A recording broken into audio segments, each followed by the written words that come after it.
Assalomu alaykum hurmatli radio anglag'uvchilar. Adabiy anglatish programmamizda anglashinglarni qarshi olamiz. Bugungi programmamizda yozuvchi Farhod Jilonning O'rxun shajarasi nomli tarixiy romanining davomini anglatamiz. Oldimizga bo'ri chiqdi. Bu yaxshilikning alomati. Qadimgi ajdodlarimizni ko'k bo'ri nijotlik yo'liga boshlab mangandek ish bo'ldi. Endi safarimizning qutuq bo'lishida shak yo'q. Topqaç degan topqaç, biz degan turk. Bizning o'zimizdan tutgan yo'limiz bor. Bizning e'tiqodimiz boshqa. Padişahimiz Sozun alilri o'zining orzuli qizini sizlarga yotliq qilish orqali do'stligimizni yanada kuchaytirmoqchi bo'ldi.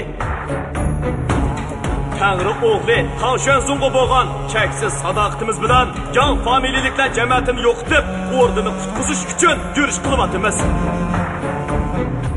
Ushtum to'rt qirg'izlar kelib qoldi. Biz qo'shinlarimizni birlashtirib jangga chiqaylik. Hozirgi birinchi ishimiz jang qilish.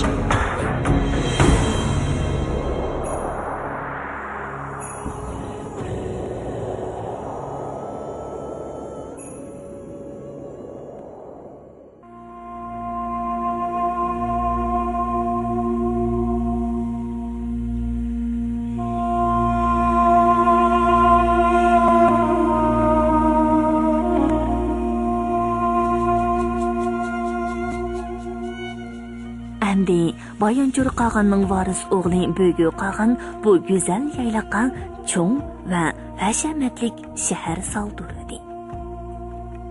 Bu shahar tarixda Qari Balg'osun va O'rdu Baliq degan ikki xil nom bilan mashhur bo'ldi.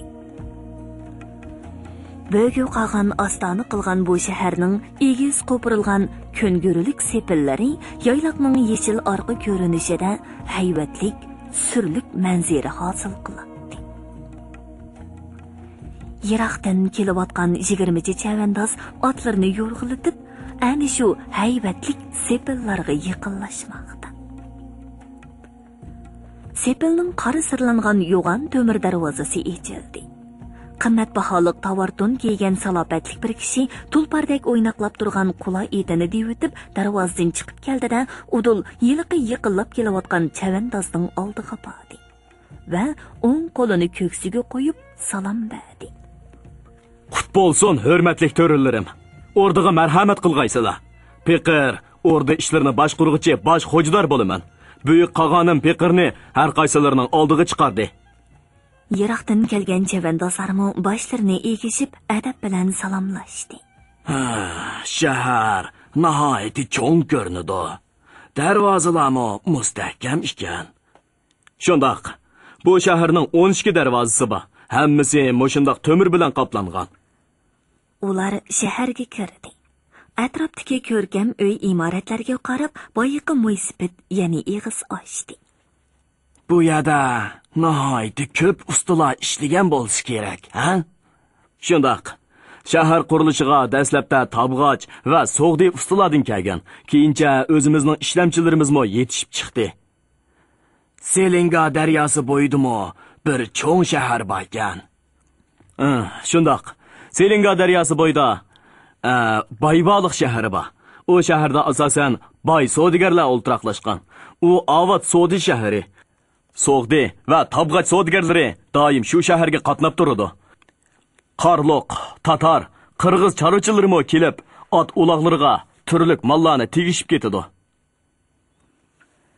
Chavandozlar yo'l bo'yidagi ma'niy ibodatxonasining oldidan o'tayotganda darvozadan kirib chiqib yurishgan oq libosli taqirbosh ruhoniylarni ko'rib, ro'shan sezilib turgan o'chmanlik bilan qapoqlarini turib ta'tir qarashdi. Hamma yerga ma'niy jinlari to'shib ketibdi. Shahar markazidagi kangri to'pilikda, ya'ni egiz sepillar bilan qo'rshalgan qal'a bor edi. Qal'aning o'tir qismidagi egizlikka Qag'onning 3 chegiri tikilgan edi. Heliqi mo'ysipit bosh xo'jadorga ajablanib qaradi. Qag'on texicha mo'shundoq chedirda turamdi. Shundoq. U qasr saroylarni soldirgan bo'lsa-mu, yanala yoz kunlari mushu chedirlarda turishni yaxshi ko'radi. qandaqla bo'lmasin, ota-bovularimizning odatlarini unutmabdi. Ular isqirin shamolda yenik lapildab turgan bo'ri bayrog'iga 9 qitim ta'zim qilgandan keyin o'ttirdagi cho'ng chidirg'i kirdi. Qizil tovardon kiyib oqirishga boshlagan uzun chochlarini qizil yog'liq bilan chegib, to'rdagi oltin taxtda chaza qurib o'ltirgan bo'gi qag'an mehmonlarning salimini elib o'ltirishga taklif qildi. Bosh xo'jador o'rdidagi rasmiyat bo'yicha qag'anga ma'lumot berdi. To'lis qabilasining ulug' begi o'zining 6 urug'ining oqsoqollarini boshlab, buyuk qag'animizga salom berish uchun keldi. Nayt yaxshi. To'lis begi mening yaqin sardishim. Qabila urug'lar orasida yuz bergan bir necha qitimliq talash tortish ham parakandichiliklarda u boshdan oxir tavranmay men tarafda turgan. To'lis qabilasi mening 9 o'g'iz qabilam bilan azaldan birlikni buzmay kelgan. Shunga to'lislar men uchun mehmon emas, o'z bolalarim. Qag'anning bundoq mehribonlik ko'rsatib so'zlashi to'lislarga ancha ta'sir qilmagandek ko'rinadi. Bir necha ig'iz takallub so'zlaridan keyin to'lis begi kelishdagi muddasini bayon qildi.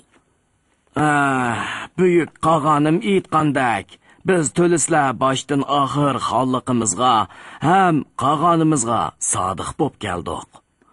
Lekin oxirgi vaqtlardan buyon aqlimizga sig'maydigan ishlar bo'layotdi. Azaldan davomlashib kelayotgan urf odatlarimiz buzilib ketyapti. Ma'ni ruhoniylari hamma qishloq, oymoqlarimizda o'zlarining yot aqidalarini tashviq qilishyapti. Hamda shaman va baxshillarimizni haqoratlayapti. Bolalarimiz otalar yo'lini tutmay o'zgarib ketyapti. Ular ajdodlarimizning mangu toshlardagi muqaddas yeziqlarini tashlab, So'g'diylarning mo'y qalam bilan yozadigan g'ayri yeziqini o'rganib, kun bo'yi nom deb atiladigan gunohli kitoblarni o'qiydigan bo'lib ketdi. Mo'shundoq bo'laversa, xalqimiz topdan chiqidi, elimiz tugishidi. Biz buyuk qag'animizning ma'ni xaylarga agashmasdan puhrolarni parlaq yo'lga boshlashini o'tinib so'raymiz. Mo'ysibet bey bilan kelgan to'lis oqsoqollarimi ovoz qo'shdi. Shundoq, buyuk qag'anim, ajdodlarimizni unutib qolmayli. Buyuk qag'anim, urf odatlarimizni qo'g'dayli. Buyuk qag'anning qo'shimisi turildi. U zuvon surmasdan uzoqcha mehmonlarga bir-birlab qarab o'ltirib ketdi. Ma'ni dini biz uchun foydali. Bu din bizning alni so'rash ishlarimizni osonlashtiradi. Ma'ni xaylar Tangridan qo'rqidi. Ular o'zligidan savobli ishlarni qiladi. Gunohdan o'zini tortadi. Yomonlik, vahshiylik qilmishlariga berilmasdan o'zlari cheklaydi. Bizning hamma puhrolarimiz shundoq bo'lsa, bu yaxshi emasmi? Ha?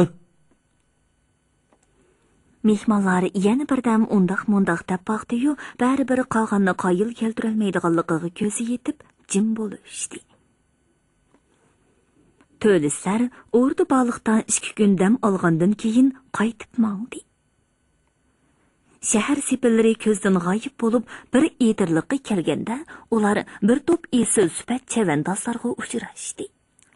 Qut bo'lsin, qadrli mehmonlar.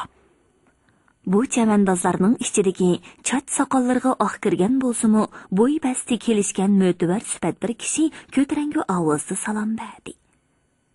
To'lis begi ajablangan holda uningga tikilib qaradi. Qut bo'lsin, ulug' buyruq. Bu haqiqatan ulug' buyruq inonchu to'nbaga tarqan edi. Mening uyimdimi mehmon bo'lib o'tgaysizlar.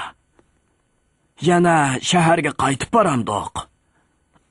Yo'qsa, men yoz faslida yayloqda turaman. Ular birlikda edirliqdan chiqib, kang dolig'i tikilgan yepakchidir va uning atrofidagi bir necha kegiz uylarni ko'rdi. Chidir oldiga gilam selingan bo'lib, shaman va baxshilar mukjiyib o'tiradi. Bağa Tarqanning ijozat qilishi bilan chakarlar oldin tayyorlab qo'yilgan gulxonga o't yoqdi. Chach soqollari o'sib paqpiyib ketgan shaman, bel va maydisiga esib etilgan tush qo'ng'uroq, kumush qadoqlarini jiringlatib peri o'ynashga boshladi. Sayib xoni bilan mehmonlarmi uningga agishib, gulxon atrofidan 9 qitim aylangandan keyin jin alvoslardan paklangan hisoblanib chedirga kirdi. Mehmonlarning oldiga dasturxon tortilib, mis tovoqlarda qo'y va kiyik go'shtlari keltirildi. Kumush kasalarga qimiz qo'yildi. G'izodan keyin ulug' buyruq Inanchu To'nbaga Tarqan so'z boshladi. Har qaysinglar bu yerga yaxshi tilak va zo'r orzu umidlar bilan keldinglar. Lekin qolganimiz sizlarning kutgan yeringlardan chiqmadi. To'lislar bu gapning tegiga yetolmay, ulug' buyruqqa savol nazari bilan qarab sukut qilishdi. Men sizlarning ko'nglinglarni tushunaman. Bizning orzu istaklarimiz bir yerdan chiqyotdi. Biz birlikda kuch chiqarib, shamonlarni qo'g'dishimiz kerak. Mani jillarning adabini berib, ajdodlarimizning pok ruhlarini xush qilaylik. To'lislar jonlanib ketdi. Ularning ko'zlari umid va tantana o'ti bilan chaqnab ketdi. Ordu Baliq shahridagi katta ibodatxona ichida uzun oq libos kiygan toqir bosh ruhoniy o'zining oldida tizlanib o'tirishgan yangi muxlislariga qo'lidagi qalin nomni o'qib tushuntirmoqda. Notiqlik qilib vaz etmoqda edi. Ay mo'min dindarlar! Azruo Tangri qudratlikdir. Olamni yaratquchi 5 Tangri qudratlikdir. Tangri mani burxon ko'rsatgan yo'l barliq tirik jonlarni mangulik rohat farog'atga boshlaydigan yo'riq yo'ldir. Mani burxonning qudrati bilan ozg'an gunohkorlar gunohini to'nidi. Yaxshi yomonni ayirib oldi. Yomon xulqqa odatlanib, hamma yerda tirik jonlarga zomin bo'lib, qon to'kib yurgan odamlar endi etizlarga ochliq teraydigan, ko'ktat yeydigan bo'ldi. Tig' ko'tirib, bir-birini o'ltirdigan odamlar endi yavash, mo'min bo'lib, savobli ishlarni qiladigan bo'ldi. Bu ibodatxonaning orqa tarafidagi etizliqdan ketman chepib ishlayotgan tarixchilar beliga bog'lagan potisi bilan yuzidagi tarini surtib g'odongshiydi. Hey, mani dimiga kirdiq deb nima japa bu? Go'sh yemay, ko'ktat yeydigan bo'ldik. Ilgirki vaqtlarda qo'ylarimizni o'tlashga qo'yib berib, o'zimiz yonpashlab yotatdik. Mana endi atidan kashishgacha etizda oftobga qoqilinib ishlaydigan bo'ldik. Tehe ruhaniylar yilda 1 oy ro'za tutmasang bo'lmaydi deb sutnimi ishkila qo'ymaydi. Bundaq och qo'rsoq yurib, o'riqlab, dushman kelib qolsa, qilishni qandoq tutamiz? Qilayotgan bu ishlarimiz yaxshilikqa tartamdi, yomonlikmi? Go'yoki havo guldirligandek bo'ldi. Minglagan otlarning to'mir taqiliq tuyoqlari hayvatlik to'pirlab, qo'ng'ir yerning bag'rini larsiga keltirdi. Tushdi bulg'a, po'lat sovut kiyib, qilish bilan qurollangan chavandozlar otlarni tez choptirgan peti Mani ibodatxonasini va uning orqasidagi etizliqni yondab o'tib, shahar markaziga hujum qildi. Ulug' buyruq Inanchu To'nbaga Tarqan o'zining navkarlarini va yordamga kelgan to'lis lashkarlarni boshlab, Bo'g'oy qog'onning o'rdasiga besib kirdi. Ordu muhofazatchilari shaxsan Bo'g'oy qog'onning qo'mondonligida otlanib chiqdi. Bo'lib o'tgan qisqa, ammo rahimsiz, shafqatsiz jangda Baga Tarqan g'alaba qildi. Ordu ichi qonga bo'yaldi. Bo'g'oy qog'on, uning yaqinlari va so'g'di ruhoniylardan bo'lib jami 2000 dak odam qirib tashlandi. Bu fojialik vaqa milodiya 780-yili yozda yuz berdi. Shu yili Uyg'ur xonligining tunji ulug' buyrug'i bo'lgan Inanchu To'nbaga Tarqan oq kigizda ko'tarilib, xonlikning oltin taxtiga o'tirdi. qat-qutluq belga qolgan degan nom bilan ulug'landi. Shuning bilan yog'loqar uruqining saltanati oyoqlashib, yangi qolganning adis uruqi hukmronlik o'rnini egalladi. 3-qism. Bu yo'llar uzun yo'llar. Etim o'simu qilichim sunmadi. 1-bob. Tapar buvayning hikoyasi. Qari balg'osin yayliqi ilgirki zamonlarda o'zining go'zal manzarasi va org'amoq otlar bilan dong chiqargan bo'lsa, bugungi kunda bu yerdagi O'rdibaliq deb atalgan katta shahar uning shuhratini hassalab oshiribdi. Ostona qilingan bu shaharning doirasi yildan yilga kengayib, uy imoratlari ko'payib, ko'cha rastalar barpo qilinib, ajoyib hayvatlik tus olgan edi. Milodiya 839-yilga kelganda Uyg'ur qog'onlarining bu ostonasi O'rta Tuzlandagi qadimiy shaharlardan qilishmaydigan dabdabasi bilan qad ko'tarib turadi.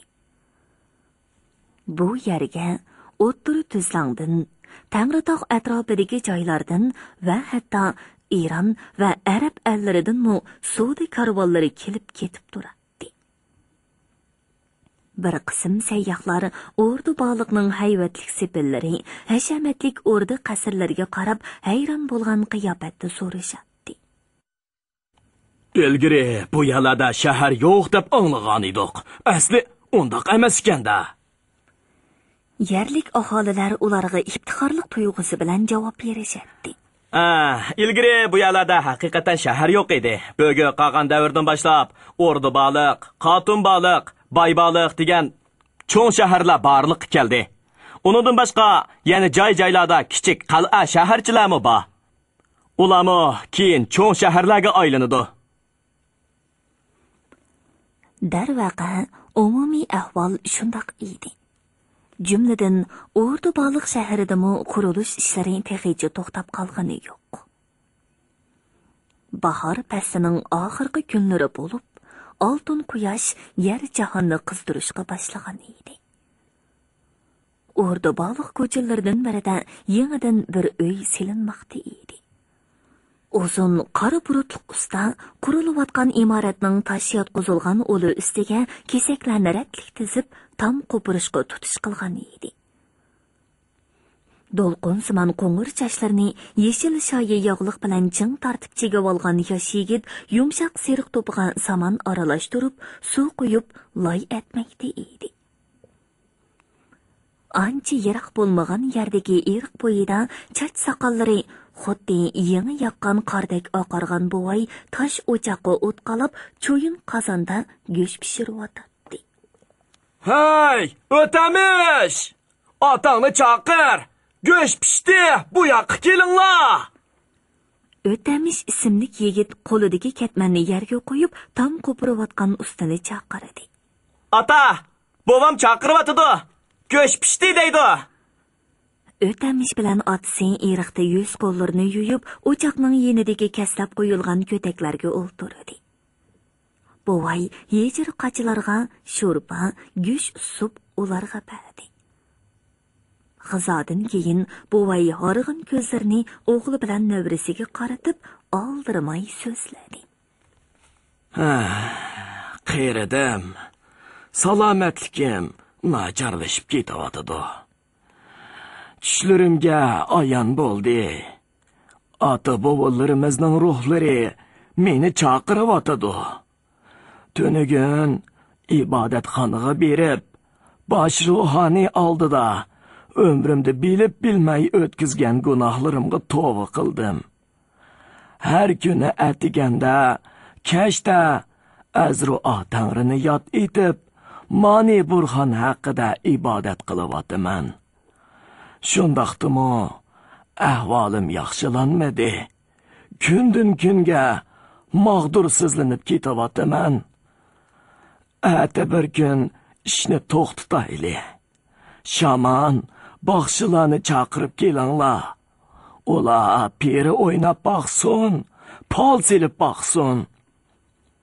Bova, ruhoniylar doim mani muxlislari shamonga ishonmasligi kerak. Piri o'ynash gunoh bo'ladi deydi-ku. Hay, balam. Bu degan ota bovimizdan kelayotgan udum. Bizning o'rib odatimiz. Biz mani diniga e'tiqod qilamiz. Buningda shak yo'q. Lekin shamollarimizdan yuz o'risak bo'lmaydi. Bu mo ig'ir gunoh.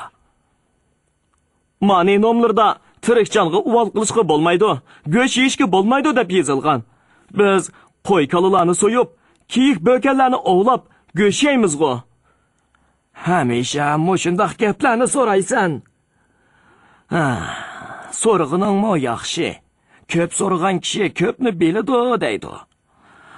Biroq bu gaplarni men toza tushunib ketmayman balam. İbadetxonlardagi ruhaniylar o'ylanmaydi. Go'sht yemaydi. Bu ularning o'zining ishi.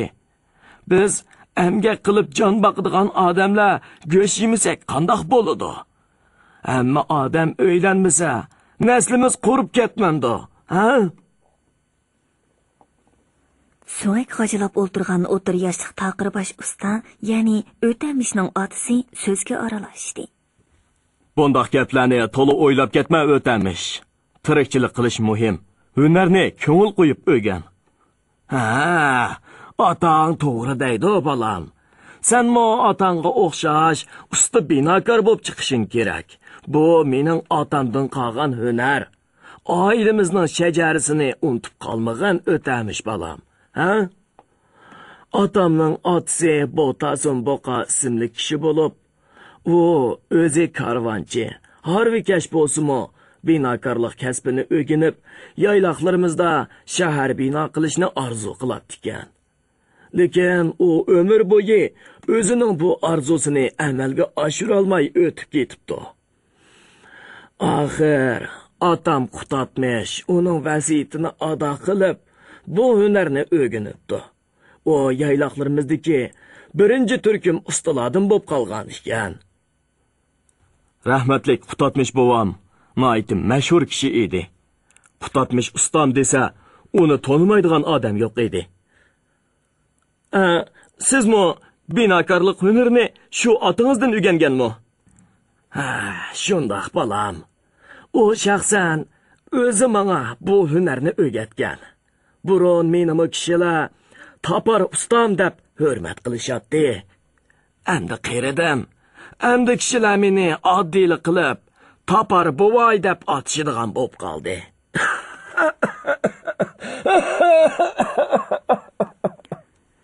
Topar bovoy tuyuqsizdan qattiq yo'tilib ketib, so'zi uzilib qoldi.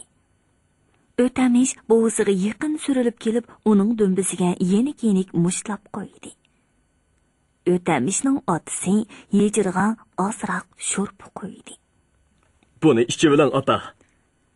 Topar bovoy sho'rpini bir ishga o'tlab tinchlandi va navrisiga kulimsirab qaradi. Men o'z otamdan o'rgangan bu hunarni keyin sening otangga o'rgatdim. U mo atoqli usta bo'lib chiqdi. Mana endi unimi bosan qara desa, hamma odam taniydi. O'tamishmo bo'g'zi bilan otsig'i kulib qaradi. Bu hunarni otam endi menga o'rgatyapti. Sen mo atoqli usta bo'lib chiqsan. Ömrümning oxirida bo'lsa-mu, Qo'rdan shahriga bir borsam bo'ladi. Rahmatlik onamning yurtini bakli ko'gim keladi. Olamni yaratquchi besh tangri xolisa, O'tamishning to'yidan keyin hammamiz birlikda Qo'rdonga bir berib kelaylik. Albatta shunday qilamiz. Bu uyni ko'zgichi puturib, O'tamishning to'yini qilayotgandan keyin cho'qim sizni Qo'rdonga opiraman dada. Mening onam Aytulon asli Qo'rdondan chiqqan ekan. Qo'rdonni bakcho'ng, Avod shahar deyishidi. Lekin men shu qurilish ishlari bilan bo'lib ketib, u yerga texi bora olmadim. Endi boraylik bova. Tangri mani xolisa, Shunda qilamiz balam. Xotirjam bo'ling ota. Qo'rdonga cho'qim boramiz. 2-bob. Bu yurtlarga ko'z tegdimi? Binakor usta Basan qara va uning o'g'li O'tamish silayotgan uy putay deb qolgan edi. Tomuz kunlari yetib kelib, havo chidg'usiz isib ketgan bo'lsa-mu, ota bola ishkaylan atidan kechgacha orom olmay jiddiy ishlamoqda edi. Yo'ldan o'tgan kechgalar ularga qarab to'xtab qoladi va qoyil bo'lgan tarzda boshlarini irg'itib xitob qilishadi. Pah! Nima degan cho'ng bu? Xuddi baglarning qasrlarida qilib o'tibsizlar. O'g'limning to'yini qilmoqchiman. Shunga cho'ngroq qo'ro'jay qilishimizga to'g'ri keldi. Basan qara uyning o'g'zisida zo'ngzib o'ltirib kahish yotqizmoqda edi. O'tamish yerdagi dövelab qo'yilgan kahishlarni uningga birdan etib berdi. Shu asnoda xo'jining neriqi beshidan paxmobash shamonga agishib kelayotgan bir to'p odam bir muncha ot, kala, qo'ylarni haydigan holda chiqib keldi. To'p ichidagilar qurilishchilarga qo'llarini pulanlatib varqirashdi. "Ey, Basan qara! Texichi uyingning g'imida yuramsan. Alning beshiga kelayotgan bu ig'ir kunlarni ko'rmayaptamsan. O'g'zidan cho'sh, biz bilan bilaman." Ruhlardan madad tilashga boramdoq. Shundoq Basan qara. Uda necha yil bo'ldi? Bizni falokat bas qilib turdi-ku. Rost aysan, birodar.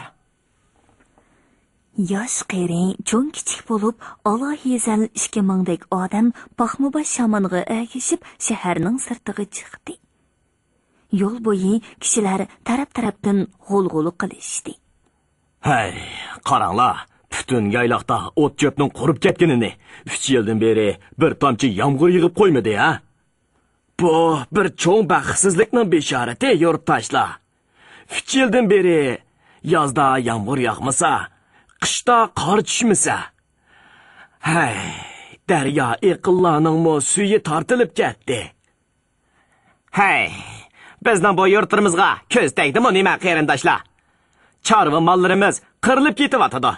Ocharchilikda odamlarmi o'lgini o'lib, qolg'ini har taraflarga chechilib, to'zib ketyapti. Bir tekshi to'pilikka chiqqanda oldida ketayotgan shaman qo'lidagi hosa tayiqini egiz ko'tarib, xaloyiqni to'xtashga buyurdi. Ko'pchilik uning atrofidan chambar hosil qilib o'ltirishdi. G'ulg'uli besiqdi. Hamma odam shamanni qutqazuvchi avliyodek ko'rib, uningga cheksiz umid va iltijo bilan ko'z tikishdi. Chach soqollari bir quchoq bo'lib paxpiyib ketgan shaman qo'rqinchli chekchiyib ketgan ko'zlari bilan kishilarga bir qur qarab chiqqandan keyin ikki qo'lini yuqoriga so'zib o'nlik xitob qildi. Sizlar ko'k tangridan yuz o'ridinglar. Mehribon Umay onamizdan yuz o'ridinglar. Sizlar ya toifalarning yolg'on gaplariga ishinib, ularning ibodatxonalariga kirib, ajdodlarimizning muqaddas ruhlarini unutib ketdinglar. Rost aydi, rost shundoq. Sizlar to'g'ri yo'ldan ozdinglar. Shunga jin olbosdilar, bizga falokat yog'diryotdi. Hamma yerda yomon kasal tarqalib ketdi. Odamlar ochlikdanmi, kasaldanmi o'lib ketyapti. Rost shundoq. Shaman rost aydi. Qurbonlikqa otigan mollaringlarni bo'g'izlanglar. Qon oqizib, ko'k tangridan madad tilayli. Gulxon tayyorlab, o't yiqinglar.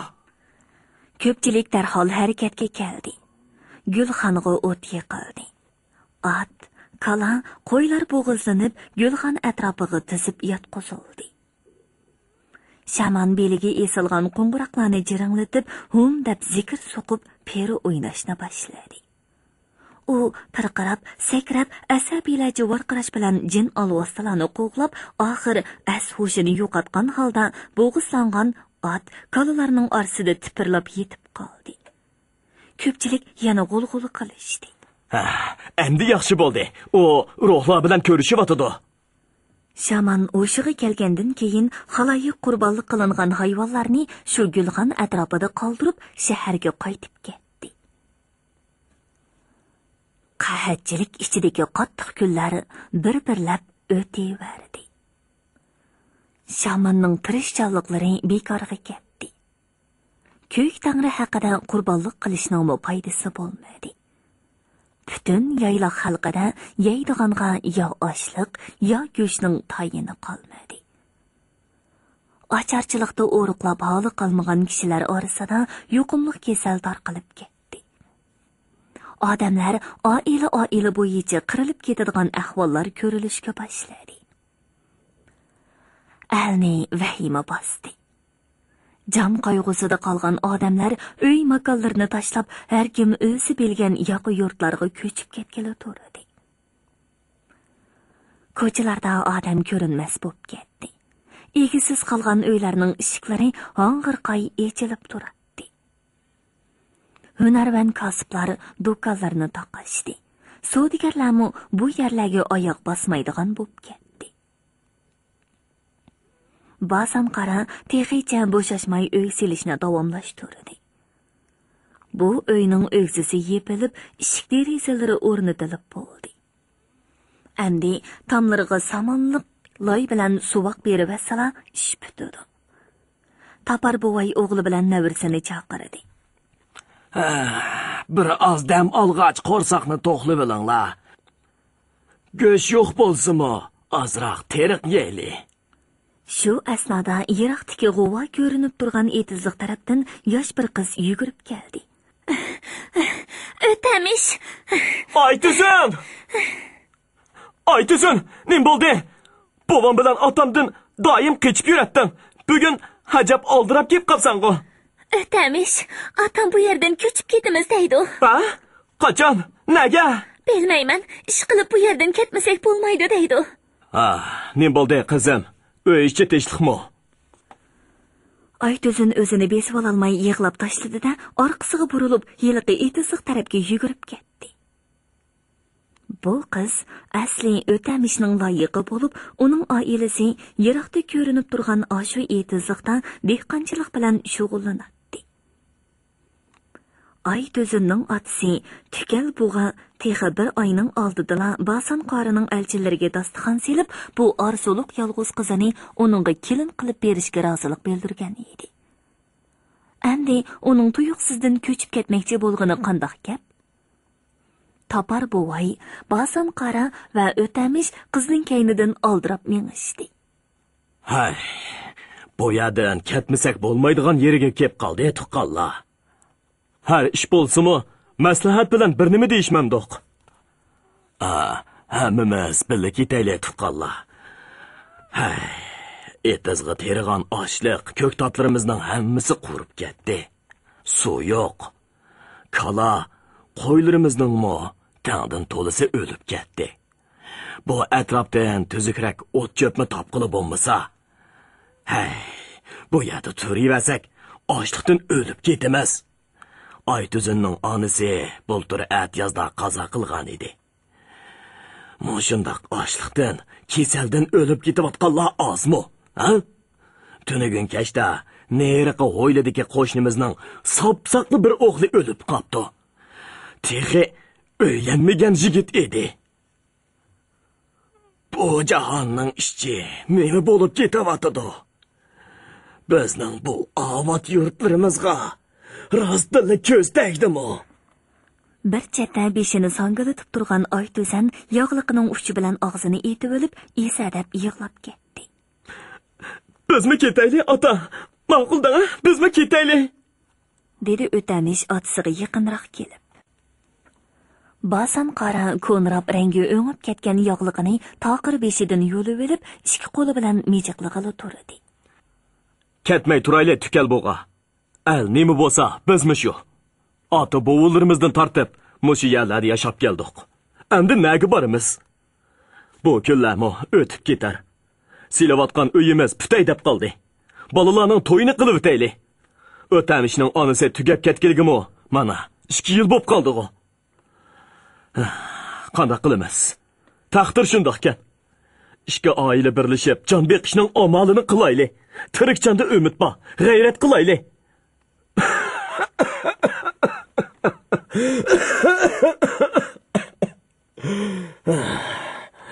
Men mo kasaljon bo'lib ketdim. Bilib turibman. Ömrüm az qoldi. Ko'zimning ochiqida bolalarning to'yini qilib o'tayli.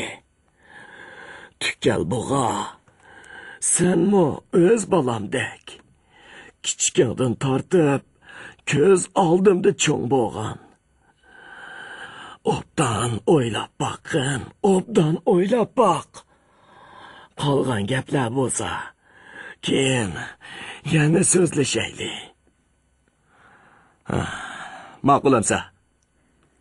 Dal shu chaqda etizning neriqi beshidan yondab kelayotgan bir harbiy ko'rindi. Eski tuski laquluqlari besilgan egiz chaqli qarbaga xotin balalarini o'ltirg'izib, o'riqlab qovurg'ilari chiqib qolgan qo'tir otni cho'lviridan yetilab ketayotgan kesal chiroy odam topar bo'voy qatorliqlarga sal egilib salom ifodasini bildirdi. Ay, birodar, yo'l qayoqqa? Harbilik odam cho'nquri o'ltirishib, yashang'irab turgan cheqir ko'zlari bilan basan qariga qarab, mengishni to'xtatmasdan javob berdi. Ko'chib mangdoq, birodar. Uy joynimi hammani tashlab mangdoq. Bizning qabilaning odamlari safarga otlanibdi. Bizmi ulardan qolmayli dedik. Bu yerda o'lib tugaydigan o'xshaymiz. Jon beqish afzal. Kilangsiz ko'tek harva taraqlab, g'ichirlab o'tib ketdi. To'kal bug'a harvining kaynidan uzoqqicha qarab qoldi. Kishilar uruqlar bilan ko'chivyotidi. Hatto butun qabilalarni ketyotidi. 3-bob. Tog'-tolalar engramoqda. Ordu Baliq shahrining markaziy qismi to'pilik bo'lib, shu to'pilikda masmut, qilin tosh sepillar bilan qo'rshalgan hayvatlik qal'a qad ko'tarib turadi. Bu qal'a oltinliq yoki oltin o'rda deb ataladi. Orxun xalqining oliy hukmdori Oydinliq ulug' munmish bilga qolgan o'zining qotuni 9 buyruqi xos qo'riqchilar bilan ana shu qal'a shaklidagi oltin o'rdada turadi. Qag'anning ko'ngli parishon edi. Biridan biri ko'ngilsiz xabarlar uning yuragini asmaydi edi. Ocharchilik ham kasallikdan o'layotganlar kundan kunga ko'paymaydi. Bir-birlab so'zlab o'ltirmasammi o'zingiz bilasiz-ku. Jasoratli Pontigin. Yiroqni yaqin qiladigan savdogarlarmi bu nasbasqan yoyloqlarga kelmaydigan bo'lib ketdi. Kulukbek chatoq chiqarsa, ish cho'ngib ketadi.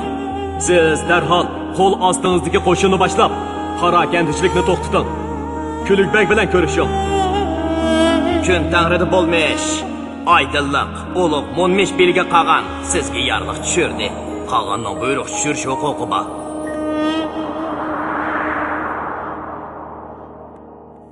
Bugungi programmamizning diktorlari Dilnigar Hasan, Salihjon Ro'zahoji, ovoz texniklar Po'lat Tursun, Tahir Yasin, mas'ul muharrir Ilhom Mahmud, Abdurasul Abdurahim, nazoratchi Gulbahor G'upur.